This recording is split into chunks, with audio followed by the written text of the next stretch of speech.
Hello and welcome back to our channel Trading for Beginners. Today in this video I'm going to show you how to copy traders in Etoro. To do so, follow some simple steps with me.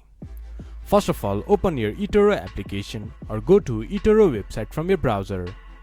Once you have logged into your account, this type of interface will appear in your screen. From the left side of the screen, you can see Discover. Click on it, then you can see Copy Traders on the top menu bar. Click on it. It will then show you all the top traders.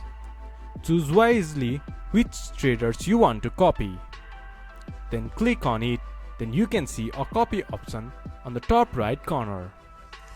Click to copy. Then choose wisely where you want to invest. Then you can invest and copy the trader you want. This is how you can copy traders in Etoro. This much for today's video. If you guys find our video helpful, please leave a like and comment. And do not forget to subscribe our channel and hit the bell icon. I'll see you guys again in our next video.